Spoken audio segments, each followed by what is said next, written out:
I was browsing through Reddit, trying to find some creepy stuff to share with you guys, and I came across a subreddit called Missing 411. I know it's based on the work from David Paulides, which I have a lot of respect for this man. He's actually a pure investigator. He doesn't give any conjecture. He doesn't say what he thinks it is. He just takes the facts that he learns from all the cases that he compiles, and he just tells you everything that's involved in them. A lot of the cases are very strange. As skeptical as you might be, the cases are still kind of eerie. Now, what I'm going to share here was some experiences people shared on that subreddit. I thought they were pretty creepy.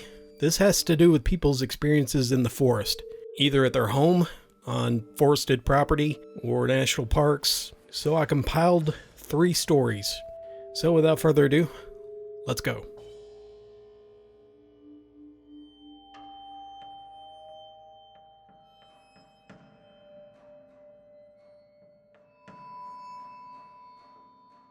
I'm not sure if this is the right place to post this, but I've had this story for at least 6 years. It sounds crazy, and I was told not to talk about it. I went camping around 6 years with my ex-boyfriend. We picked a campsite that was beautiful. We were able to drive through on some rough trails. We picked a spot that was next to some hiking trails. It wasn't very far from a natural hot spring. It had a huge waterfall. We were in the middle of nowhere. Absolutely no one was around. We set up camp next to our car, and we went hiking. We soaked in the hot springs, then we came back for dinner. It all been very normal up to this point, until we woke up the next day.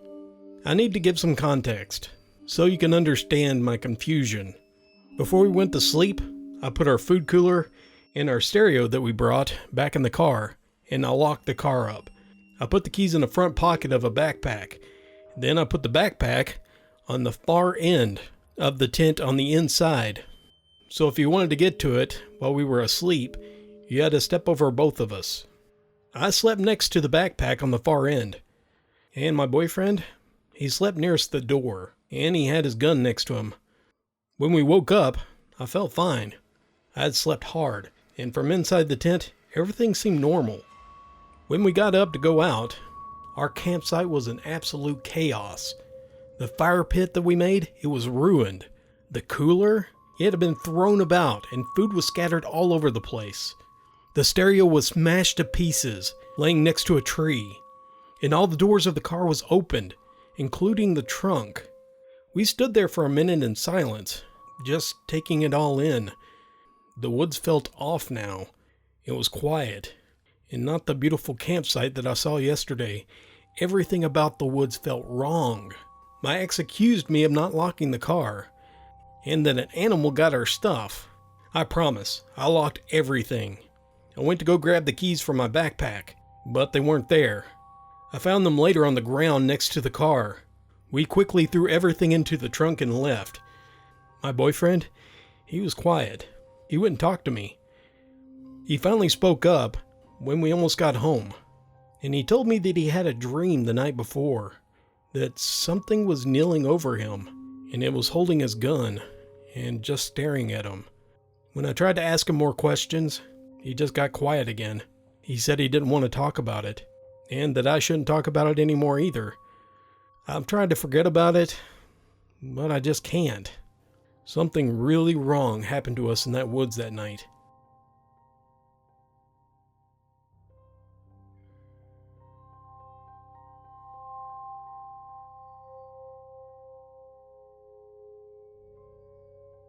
I'm new to this sub, but not new to Missing 411. I've been a fan of David Paulides for years, ever since I heard him on a podcast, and ever since then, I've been going down this whole rabbit hole. It was passive fun, kind of like a hobby or an interest. I read these accounts, trying to have some fun, trying to figure out what it was, having an open mind, exploring these mysteries of the unknown. I grew up in the rural mid-Atlantic area, not far outside of Baltimore. Our house and our neighbors stood on a hill. They were both built in the early 19th century, and they were added much later to the county tax records. We were the 2-tenant houses for an old plantation. Across the street were cornfields and rolling valleys. The original plantation house, it was on the other side of the cornfield, and just behind us was the woods.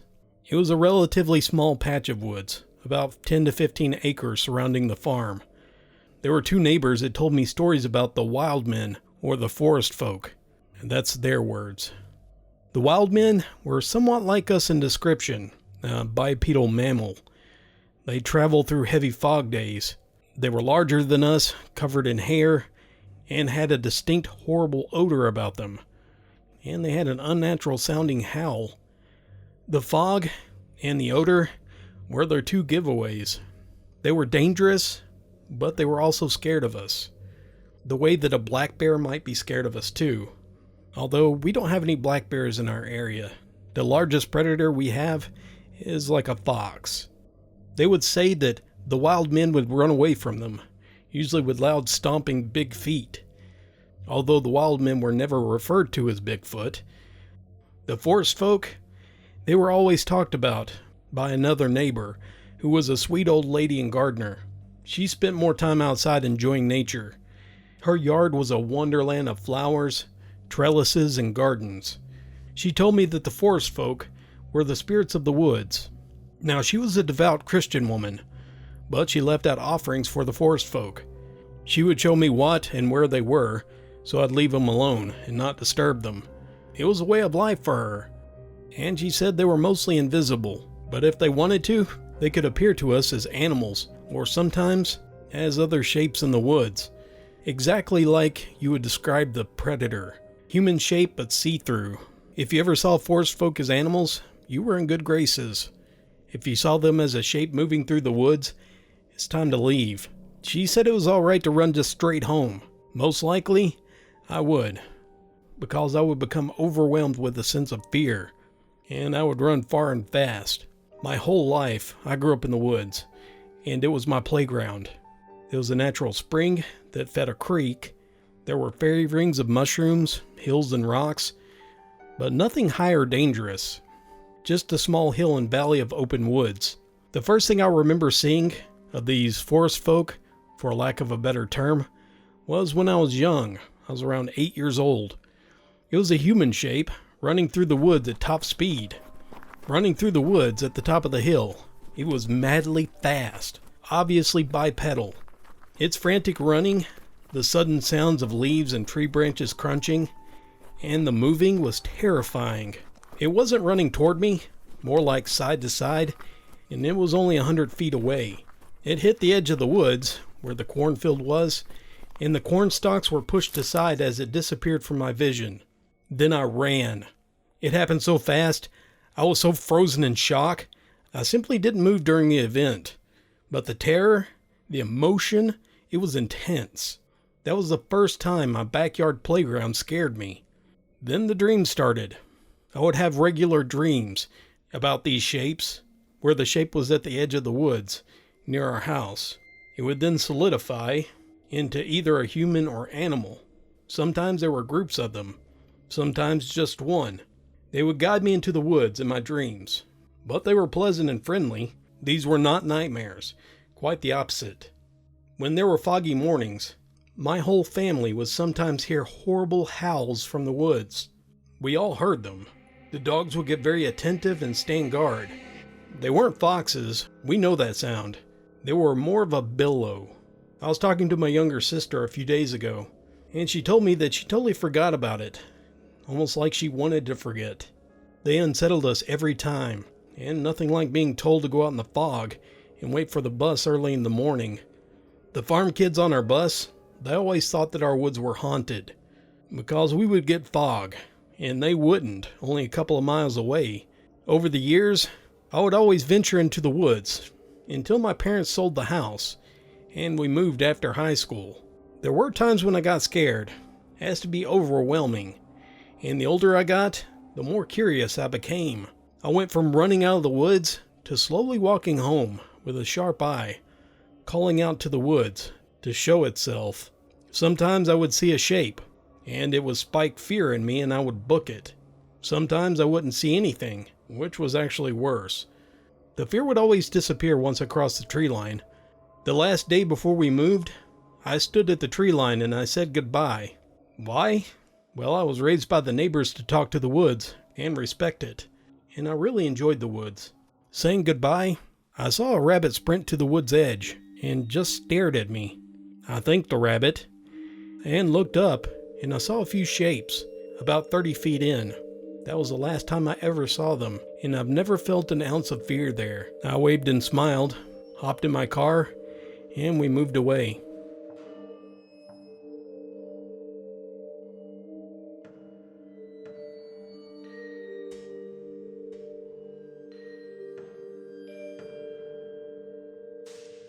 I have experienced something truly phenomenal, and I can't explain it.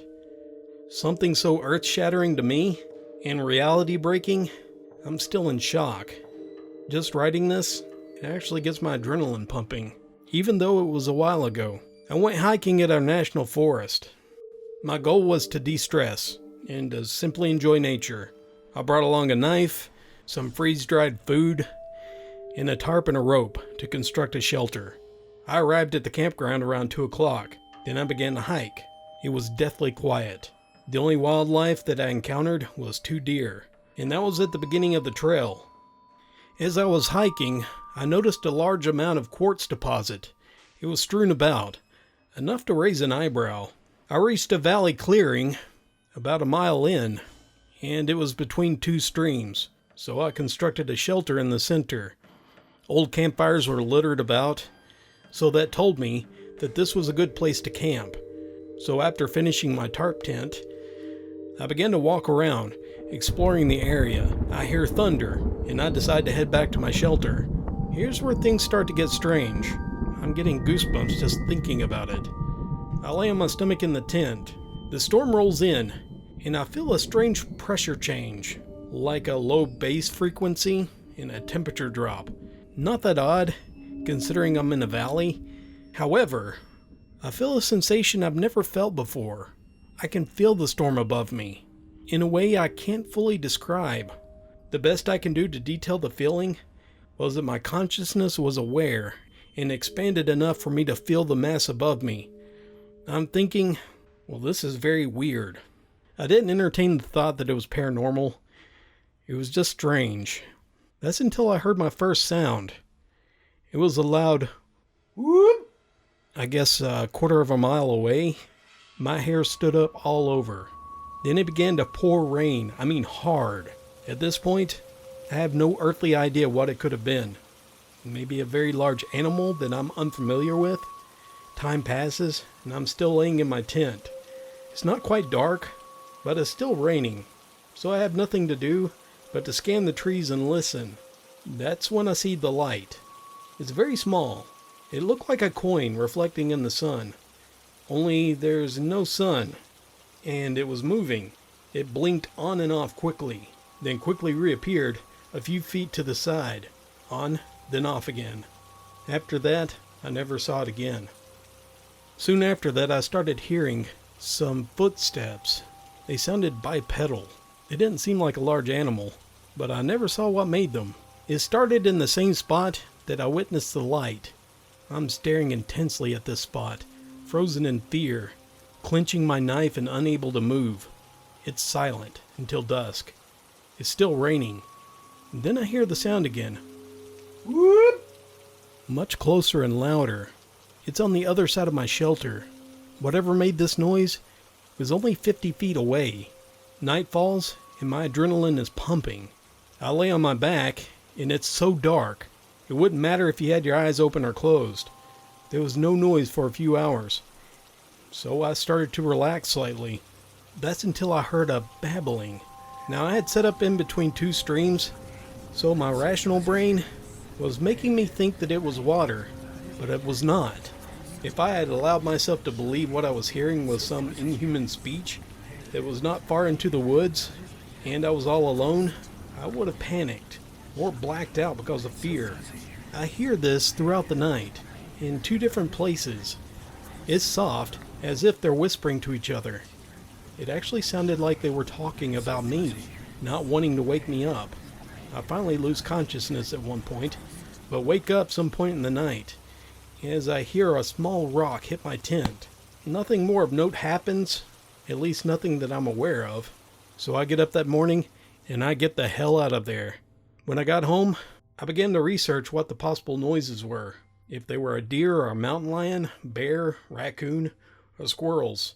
But I found nothing. Nothing was even close.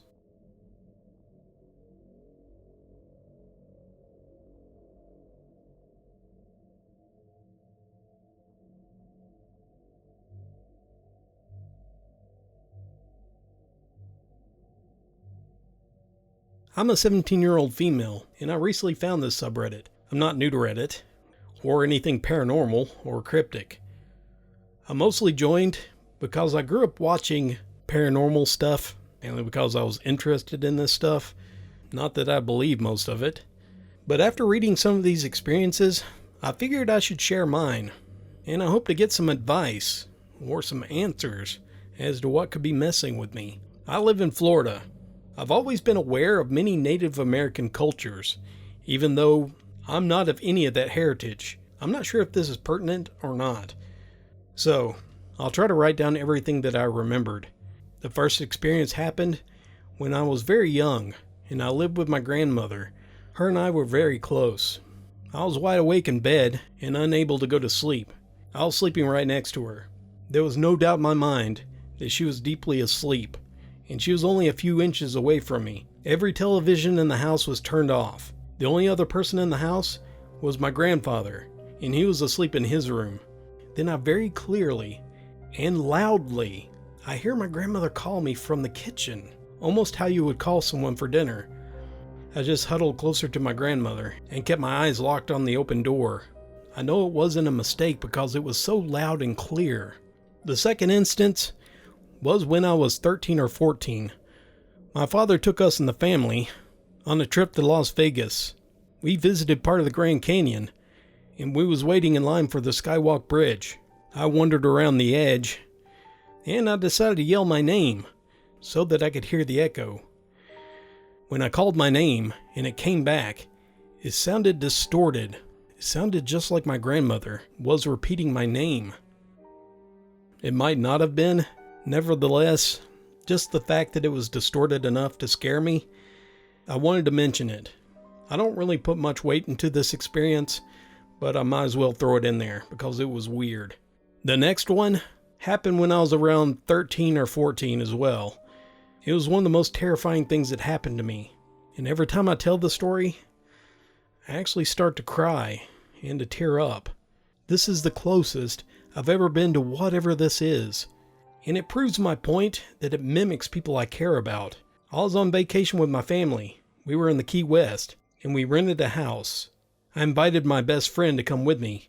Her name was Ash, and she stayed with us. On the third day, we decided to skip out on the boating trip, and to mooch off the house owner's Netflix. So on the 5th episode, we decided on a snack refill, and to take a bathroom break. We paused the television, and I make my way to the kitchen. I believe that Ash is following me. So I'm by the kitchen island, and I'm preparing the chips, and I turn back to her. I held a full conversation with whatever that thing was. I even looked back and she was on her phone. I fully had no doubt in my mind that I was talking to Ash. I turned back for a split second. I picked up the bowl and suggested that we head back to the couch, when I see Ash walk out of the bathroom about 30 feet away. My body immediately went cold. The first thing I asked her, how did she get in the bathroom in and out without me hearing? She gave me the weirdest look, and she told me that she's been in there the whole time we got up. This is where I started to freak out, and I insisted that we'd been talking, and that I even saw her physically there. She joked about doppelgangers, and how maybe she was gonna die. I quickly suggested that we get out of the house and walk around. She informed me that she got her period while she was in the bathroom, and that was around the same time that I was talking with whatever it was. We walked around until my mom called us back to the house. We are still best friends to this day, and it's been 11 years since then. I asked her about it recently, and she said she didn't hear a thing. She said she didn't hear me talking at all. Now at this point, you guys might think that I'm crazy, but for the next one, I have witnesses. I felt a little less crazy with this, because I had other people freaking out with me. Again, I was on vacation. We were in the Great Smoky Mountains. We had previous reservations that were canceled, so we took this little rundown cabin that was owned by a local woman. Now, we get there late at night, and the moment we stepped out of our car, the first thing we heard was a man's voice saying, "Hey neighbors!" coming from the cabin left of ours. It was higher up the mountain. We couldn't see the cabin. It was really just up the road, so we assumed that they could see us, and we couldn't see him. Probably some guy on his balcony. My friendly stepdad, he yelled "hey" and waved back, even though he couldn't see the guy. It wouldn't have been that weird if it didn't happen every time we stepped out of the cabin or out of the car. My family completely wrote it off as some kind of weird hospitality thing, because we're not used to that in Miami. Retelling this, my brother and my friends, they agreed it was weird, because we never saw a soul around there. We did hear footsteps around the cabin at night, some outside my window. It was raised probably a story or two off the ground, but I didn't give it much thought, because hey, we're in the woods. Now this is the part that made me want to do some researching, because I don't know what happened. Me, my brother, and my sister, which they were younger, we went for a photo shoot in the woods together, right behind the cabin, and we all heard something calling my name deeper in the woods. Since I was with my younger siblings, I went into full big sister protection mode. I almost threw them back down the slope that we had to climb to get there. We were all terrified how clear it was, and we all pinpointed that it was coming from deeper in the woods, nowhere near the cabin. This was during the day. We were so thrown by this that we stayed in the cabin for the rest of the trip. We all agreed that it was a woman's voice. At first we thought it was my mom, but when we got inside, we all asked her if she called, but she said no. She was lounging in her room with my stepdad, trusting that I could take care of the younger ones. She saw that we was freaked out, and we really didn't go out at night after this for the rest of the trip. I think I reacted this badly to this one, mostly because of the kids. They were in my care, and I could tell that they were terrified. Again, the voice sounded like it was looking for me, or calling me to go back somewhere.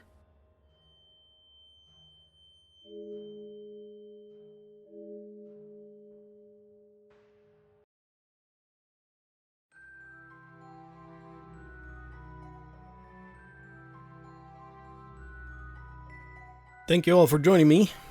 There's a lot of other stories in there. I'll probably read some of those too.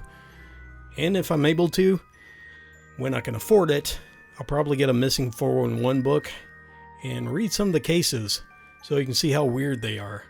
Kind of leaves you guessing what it is and what's happening. I think even the skeptics would enjoy this. So thank you again for joining me. I'll see you guys again soon. Until then, this is Dallas, signing off.